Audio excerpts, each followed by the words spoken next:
pemirsa, Shalom. Ya, puji Tuhan pemirsa, kembali lagi bersama dengan saya Eka Ima Sastika Simanjuntak dalam program terbaik kita yaitu Mutiara Iman. Tentunya pemirsa, pada hari ini kita membahas sesuatu yang sedang marak nih di anak muda, yaitu FOMO atau Fear of Missing Out, di mana anak-anak muda sekarang takut banget dan merasa cemas bila mereka tertinggal oleh sesuatu yang sedang viral atau menarik nih di sosial media. Oleh karena itu pemirsa, pada hari ini tentunya dalam pembahasan ini saya tidak sendiri karena saya ditemani oleh pembicara kita yang sangat tampan dan luar biasa hari ini ya, luar biasa, yaitu Kak Stanley. Oleh karena itu Kak, seperti kata pepatah nih ya Kak, tak kenal maka tak dikasihi ya. Oleh karena itu boleh Kak kenalan dulu kepada pemirsa, nama lengkap Kakak siapa dan kesibukannya apa dan pelayanannya di mana aja nih Kak. Silakan Kak. Iya, terima kasih Ima. Nama saya Stanley Harvey Samuel Siar. Ya, dan saya seorang gembala dan juga guru, dan juga pelayanan itu di dunia kampus. Ya, banyak ketemu sama orang muda, melayani orang muda. Wah, biasa ya Kak ya. Kenapa? Karena kalau kita ketemu orang muda, kita juga keimpartasi sel mudanya itu, spirit mudanya itu kan. Bener banget ya. Makanya pemirsa bisa lihat muka kakak kita ini sangat muda banget ya. Padahal umurnya mungkin udah, maksudnya sudah orang-orang tua ya Kak ya. Tapi wajahnya luar biasa tetap muda ya. Cahaya Tuhan ya Kak yang membuat muda terus ya. Amin. Haleluya. Lanjut Kak, boleh Kak. Mungkin saat ini kakak boleh jelaskan Kakak sebiasanya melayani di anak muda masuknya dunia kampus di kampus mana saja nih Kak? Di seluruh Indonesia ya. Wah, seluruh Indonesia. Ya, jadi di berbagai kota, bukan hanya di Samarinda. Bukan hanya di Samarinda. Itu. Wah, luar biasa banget ya. Dan puji Tuhan saya juga dapat istri yang satu visi gitu, dan punya kerinduan yang sama untuk anak-anak muda. Karena dulu kan saya juga dimenangkan waktu saya masih muda. Wah, gitu. Haleluya. Ya, kita berharapnya juga lihat tontonan ini para anak muda juga dimenangkan ya Kak ya. Amin. Apalagi kita tahu nih Kak ya, FOMO ini sangat-sangat sesuatu hal yang mengganggu anak-anak muda saat ini, di mana mereka menaruh rasa validasi, rasa kepercayaan mereka pada sesuatu hal yang sedang menarik nih, mengikuti zaman gitu ya kan Kak. Tentunya kan zaman itu tidak selalu hal-hal yang baik ya Kak, tentunya harusnya kan Kak. Oleh karena itu kita mau masuk nih Kak ke pertanyaan pertama. Apa sih Kak arti hidup menurut tujuan hidup menurut pandangan Kristen? Ya, boleh Kakak sampaikan kepada anak muda Kak. Karena kan anak muda sekarang ya ikut-ikutin zaman aja, tapi nggak tahu tujuan hidup yang benar menurut pandangan Kristen itu apa. Boleh Kak, silakan. Iya, kalau kita lihat Alkitab, ya tujuan hidup kita ini, saya baca Alkitab ya, supaya lebih jelas. Oke, boleh Kak. Kejadian 1 ayat 26. Ini sebenarnya menceritakan tujuan hidup manusia ya di atas muka bumi ini ya. Berfirmanlah Allah, baiklah kita menjadikan manusia menurut gambar dan rupa kita, supaya mereka berkuasa atas ikan-ikan di laut dan burung-burung di udara dan atas ternak dan atas seluruh bumi dan atas segala binatang melata yang merayap di bumi.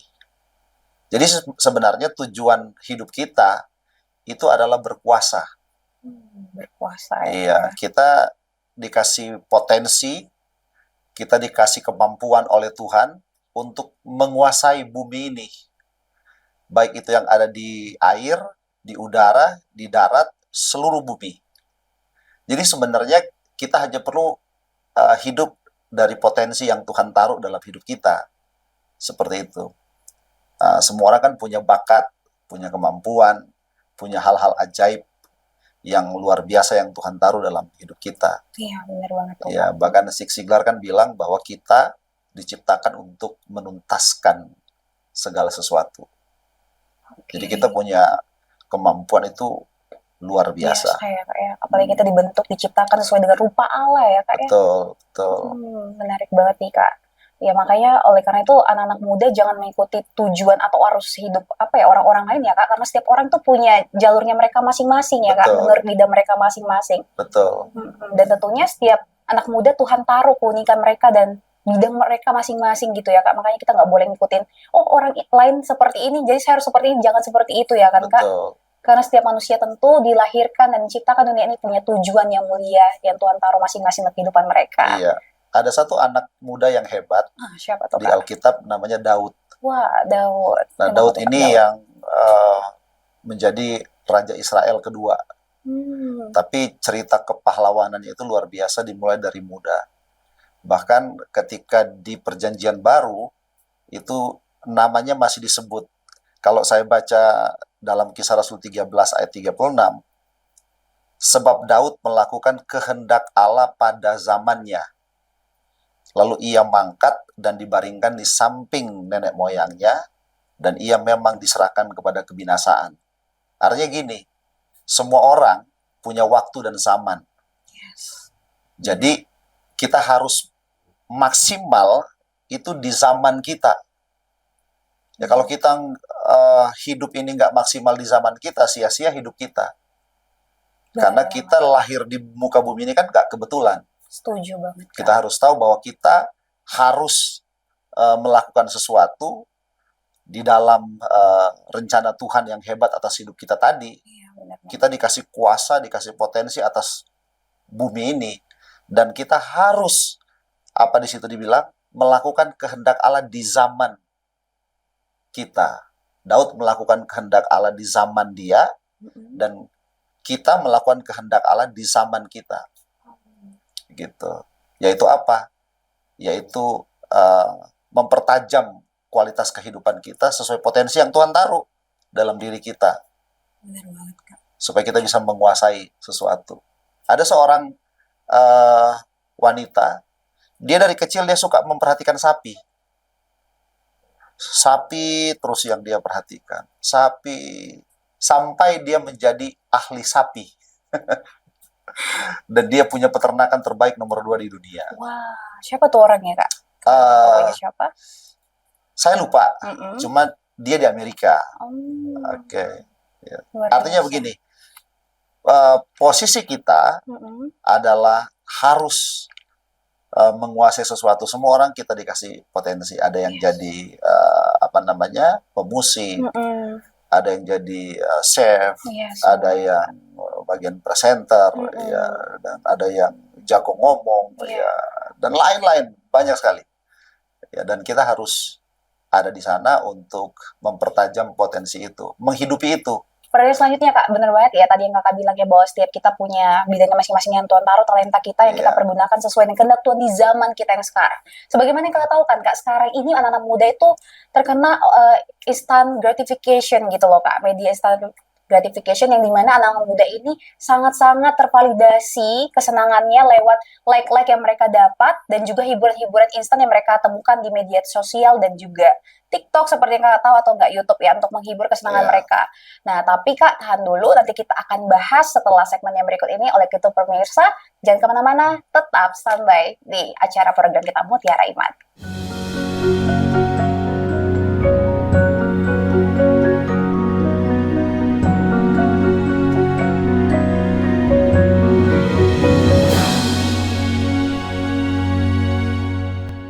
Oke, pemirsa, kembali lagi berjumpa dengan saya Eka Ima dalam acara program kita yaitu Mutiara Iman, dan tentu saja dengan pembahasan yang masih kita bahas kali ini yaitu tentang FOMO.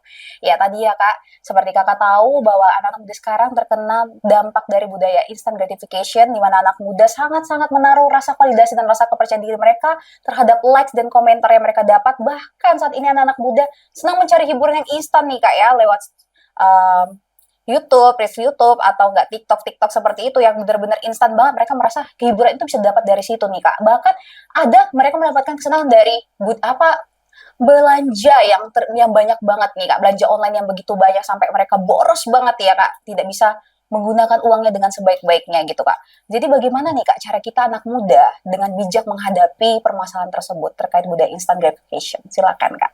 Iya, sebenarnya di zaman sekarang bukan hanya orang terjebak di situ, tapi memang kita kan sudah hidup di masa itu, ya, di masa ini. Kalau di zaman dulu saya agak berbeda, serba instan itu harus melalui proses, gitu. Tidak ada yang mengenal instan. Mungkin yang instan itu hanya mie ya, Bener banget, Kak. hanya mie. Saya ingat waktu kita mau masak saja kita harus numbuk padi dulu, gitu. Bikin kopi harus numbuk kopinya dulu, harus harus masak kopinya. Kalau sekarang kan tinggal semuanya instan. Jadi memang kita ada di dunia ini ya dengan situasi ini karena semua kan bisnis, gitu. Jadi segala sesuatu itu untuk mempermudah hidup manusia, akhirnya ikut ikut jadi instan jadinya. Bener. Nah, termasuk dalam hal informasi dan lain-lain. Ya, tapi kalau kita lihat sistem pendidikan sekarang, khususnya di Indonesia, itu proses yang dialami sama anak-anak itu juga lumayan panjang karena eh, mereka sekolah itu waktunya sangat panjang saya lihat. Ya, bener banget. Iya, full day kan, Sampai sore. sampai sore. Kalau zaman kita dulu belajar itu buku satu hanya satu untuk semua mata pelajaran. Bahkan eh, apa dihimbau sama guru besok datang jangan hanya bawa buku sama pensil, tapi harus bawa sapu, bawa parang gitu ya. Karena kita harus bersih-bersih halaman sekolah gitu. Jadi memang dengan tingkat eh, kebutuhan yang begitu hebat, kesibukan ya yang begitu padat, nggak mungkin kan orang nggak butuh sesuatu yang instan. Bener banget. Ya walaupun memang pasti ada efek-efek negatif dan efek-efek positifnya gitu. Tapi kalau kita lihat Alkitab, Alkitab kasih saran bahwa kita harus pergunakan waktu kita dengan baik ya. Nah, seperti dalam Kolose 4 ayat 5, hiduplah dengan penuh hikmat katanya terhadap orang-orang luar ya, secara sosial, masyarakat dan lain-lain ya, dan pergunakan waktu yang ada. Jadi sebenarnya di sini ya adalah hikmat. Ya, hikmat. Nah, hikmat itu kan didapat lewat proses pendidikan ya dan lain-lain. Nah, yang jelas bahwa dalam situasi ini kita tidak bisa ngejudge bahwa ini tidak butuh, ya ini tidak penting, ini salah atau benar. Yang paling penting adalah gimana kita mengelola segala sesuatunya, ya mengelola dengan hikmat, kita hidup dengan bijaksana, ya supaya apa? Supaya kita nggak hancur masa depan kita karena orang-orang yang hidupnya dia buang waktu dengan semua yang ada. Sekarang kan semua ada di tangan, ya. Jadi semua tinggal scroll, dunia ada di gadget, di tangan kita gitu. Nah, efeknya ya bisa negatif ya bisa juga positif, tergantung kita gitu. Segala sesuatu itu butuh hikmat gitu kan, pengetahuan.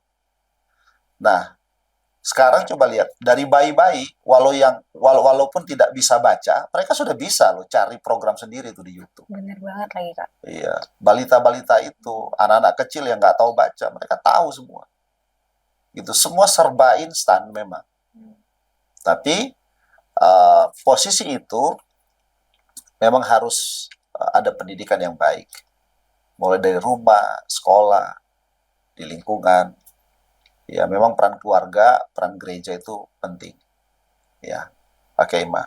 Oke, terima kasih Kak untuk tipsnya nih untuk anak muda tadi ya Kak terkait bijaksana itu ya untuk menyikapi budaya instant gratification. Selanjutnya nih Kak, gara-gara distrak digital ini tentunya seringkali menghalangi waktu relasi kita dengan Tuhan, ya kan Kak? Ya. Jadi bagaimana nih Kak cara kita anak muda supaya di tengah era digital ini tapi kita tetap bisa punya waktu dengan Tuhan tanpa harus terkejar-kejar melihat pencapaian orang lain atau sesuatu yang terkait dengan FOMO ini. Bisa Kak disampaikan kepada anak-anak muda? Mungkin pengen tahu nih tipsnya dari Kakak.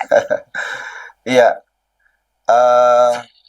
Kekristenan itu bicara soal hubungan. Yes. Bukan soal ritual. Gitu. Dulu waktu Adam dan Hawa di Taman Eden sebelum mereka jatuh dalam dosa, mereka kan nggak pernah ibadah. Benar banget. Hubungan mereka sama Tuhan seperti hubungan bapak dan anak, seperti dalam keluarga, sangat natural, gitu. Nggak ada bawa-bawa kemenyan, nggak ada prosesi-prosesi ibadah, nggak ada gereja di sana. Yang ada tuh adalah hubungan. Nah, sebenarnya dalam konsep penyembahan, kita tuh dikasih keunikan oleh Tuhan. Apa tuh, Kak? Keunikan itu keunikan untuk menyembah, gitu. Nah, kalau di gereja kan kita lihat kan banyak tuh tata cara, ritual-ritual, Benar banget, Kak. gitu kan. Nah, tapi untuk proses penyembahan sendiri kita tuh unik, gitu. Kita unik. Artinya gini, ada orang bisa ketemu Tuhan tuh di alam, gitu. Dia di alam, dia bisa ketemu Tuhan. Cara dia menyembah itu di alam, gitu. Bila ku lihat bintang gemerlapan dan bunyi guru riuh ku dengar. Dia lihat alam saja, dia bisa nikmati Tuhan. Iya, benar. Gitu. Ada orang yang butuh ketenangan, baru dia bisa nikmati Tuhan. Dia butuh keheningan, gitu. Ya. Tapi ada orang juga, dia butuh keramaian, sukacita, seperti party, gitu. Makanya di gereja kan ada yang hening, Iya, ada yang tepuk tangan, ada yang ngeband, ada yang hanya pakai piano klasik, Iya, benar. seperti itu. Ada yang tidak pakai alat musik, gitu kan. Tapi kita tidak punya batasan dalam penyembahan itu. Nah, seperti yang tadi, kita mesti punya hikmat di sana. Di tengah-tengah kesibukan kita harus punya waktu sesuai dengan keunikan kita untuk ketemu sama Tuhan. Gitu. Jadi tidak harus dibatasi oleh tempat-tempat tertentu, situasi-situasi tertentu, karena Tuhan ada di mana saja. Haleluya, benar banget. Gitu. Makanya tadi Daud bilang, kiri kananku ada Tuhan. Dia pernah bilang gitu. Sekelilingku ada Tuhan. Iya. Di mana-mana ada Tuhan. Maka sebenarnya ada sebuah keuntungan yang luar biasa di situ. Ya, misalnya dia lagi sibuk mengerjakan segala sesuatu, sibuk kerja, sibuk kuliah, sibuk dengan urusan rumah tangga, sibuk dengan apapun. Dia bisa mengambil waktu untuk bisa beribadah sama Tuhan. Tanpa Tuhan harus hakimi. Oh, tata caramu salah. Enggak gitu. Seorang ibu lagi masak, dia bisa ambil waktu sejenak untuk bisa nikmati Tuhan, bersyukur, berterima kasih, menikmati kebaikan Tuhan. Gitu. Jadi tidak harus jadi kaku seperti itu. Karena kekristenan itu bicara soal hubungan. Bukan ritual. Bukan semata-mata soal ritual. Gitu. Hubungan antara Bapa dan anak. Makanya Tuhan itu kita sebut seperti Bapa. Ya, adapun ritual-ritual itu, yaitu kearifan spiritual. Iya, gitu, seperti itu ya. Jadi nggak ada batasan. Silakan saja. Orang bisa mengambil waktu. Yang penting dia punya waktu disiplin. Gitu kan? Dia punya waktu disiplin. Nah, seperti Matius pasal 26 ayat 41 bilang, berjaga-jagalah dan berdoalah, supaya kamu jangan jatuh ke dalam pencobaan. Roh memang penurut, tetapi daging lemah. Jadi memang harus appropriate, disiapkan waktu untuk Tuhan. Oke, Kak. Dulu, Kak. Selanjutnya kita akan kulik lagi lebih dalam terkait FOMO ini. Dan oleh karena itu pemirsa tetap stay di acara program terbaik kita ini. Jangan kemana-mana. Tunggu setelah padiwara berikut ini.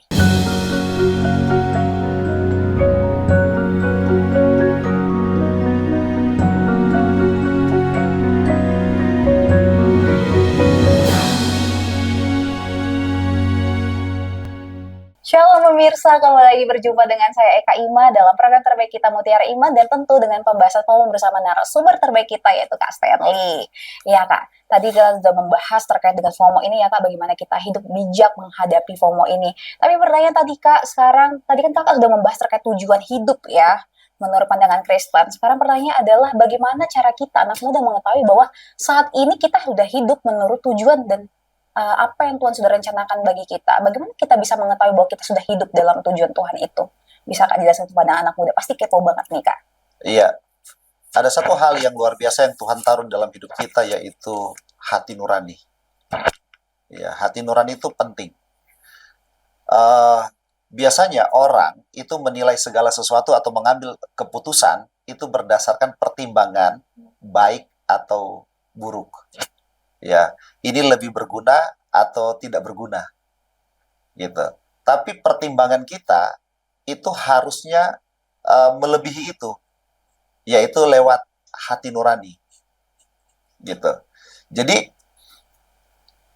seringkali apa yang kita putuskan, yang kita anggap baik, itu belum tentu itu akan membawa kita pada kehidupan yang lebih baik. Ya, benar-benar. Contohnya waktu Abraham memberikan pilihan sama Lot.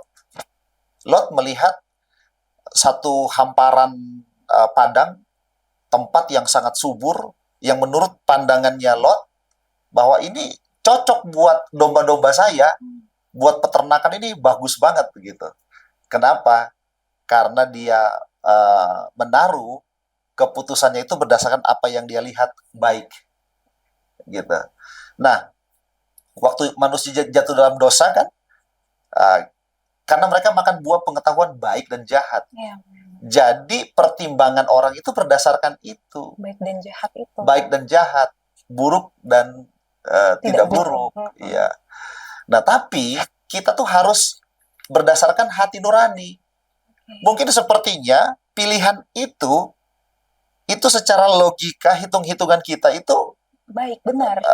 nggak baik malah. Nggak baik malah ya. Tapi kalau memang kita punya hati nurani, Tuhan bilang kamu ikut jalan itu, why not?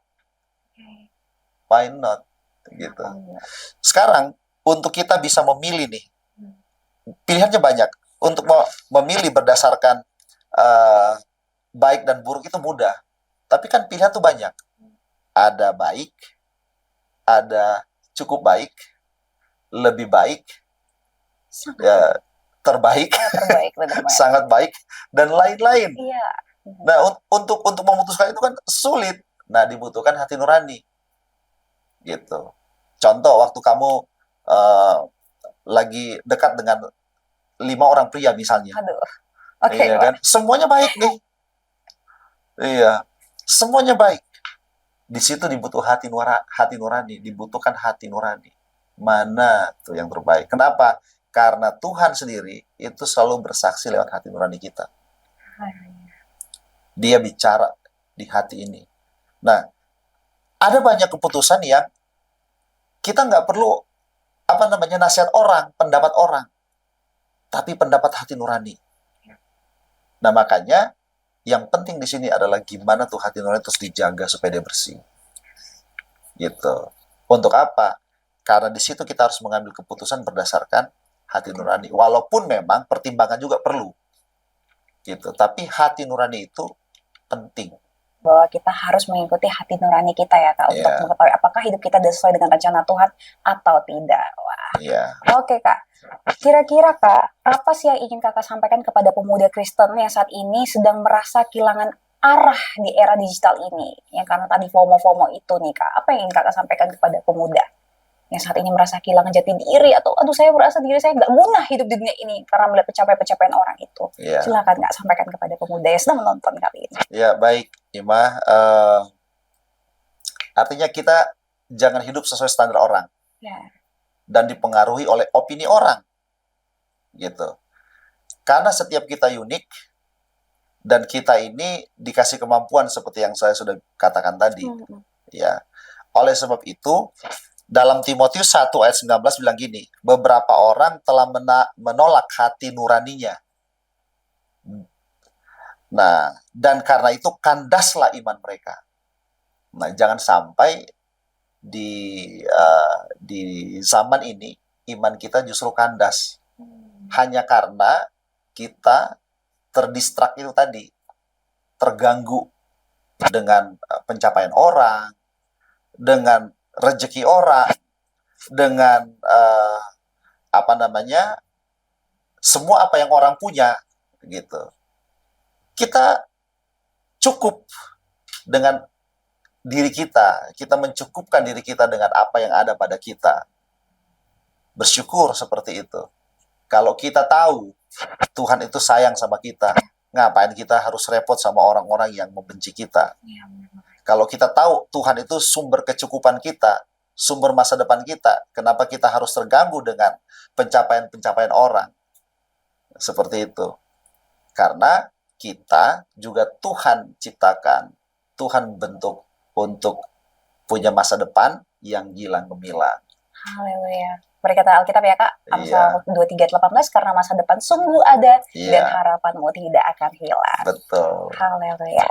Iya Kak, jika ada satu ayat Alkitab nih Kak yang bisa menjadi pegangan anak-anak muda dalam menjalani hidup dengan tujuan, ayat apa yang akan Kakak berikan buat anak muda ini? Matius 6 ayat 33. Apa tuh Kak? Carilah dahulu kerajaan Allah dan kebenarannya, maka semuanya akan ditambahkan. Ya. Kenapa ayat ini? Kenapa tuh Kak? Karena banyak orang fokusnya kepada yang ditambahkan. Iya benar, berkatnya ya Kak ya. Berkatnya Mm. yang ditambahkan itu. Rezekinya, berkatnya. Jadi orang itu semua fokus pada pencapaian itu. Iya kan? Tapi Tuhan bilang, cari dahulu kerajaan Allah dan kebenarannya, maka semuanya akan ngikutin. Gitu. Jangan khawatir, burung di udara Tuhan pelihara, masa hidup kita Tuhan nggak pelihara.